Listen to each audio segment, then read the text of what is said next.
嗱，頭先試咗嗰個 Plus R 模式啦，咁嗰個成堂軚咧係重咗啦，油門反應敏感咗啦，同埋懸掛係硬咗好多嘅。咁你話喺街度揸咧，如果喺揸公路咧，我覺得都尚可以嘅，10零分鐘冇問題。但如果你喺山路咧，如果長期話着住佢呢個 Plus R 模式咧，我諗你都揸得幾辛苦嘅都。咁呢個模式你最好應該喺邊度用咧？咁啊肯定係 track day 啦。嗱，成日都話咧，上珠海啊，又話去肇慶啊，或者落 track 啊，成班人一齊玩啊咁樣。咁啊，但係又的唔起心肝。咁但係我覺得買咗呢架車之後咧，你肯定會好快咧，好想去快啲搞手續，嗱聲想下個禮拜就上去玩㗎啦。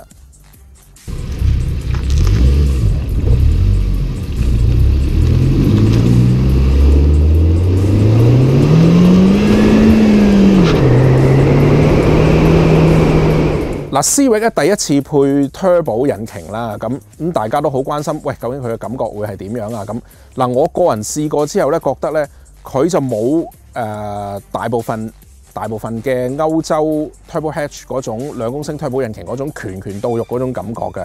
咁相反咧，佢咧就好着重嗰個轉數上得好快啊，好暢順嗰種感覺。咁呢樣嘢咧有少少似以前 Type R 2公升嗰陣時嗰種上得好快，好肯上高轉嗰種感覺嘅。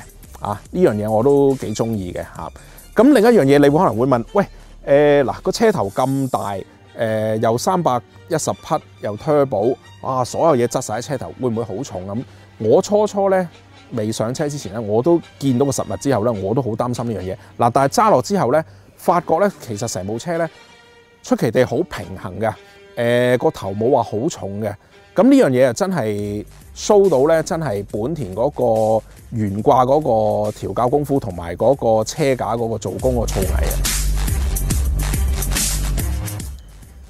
啊！嗱，本田 Civic 新 Type R 咧到咗香港一排啦，咁香港嘅網民咧普遍咧都會有以下咁嘅意見嘅，例如話，喂，成60萬買部 Civic 傻㗎你咁樣。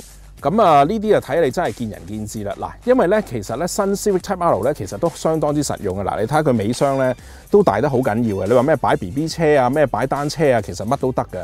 咁再睇翻佢後座啦，或者你睇翻我哋啲相啦，嗰個後座空間咧，其實腳位係相當之闊落嘅。咁佢有一貫Civic 平地台嗰個優點喺度啦，而且咧嗰個坐墊咧中間嗰部分咧，其實嗰個坐感咧相當之舒服㗎。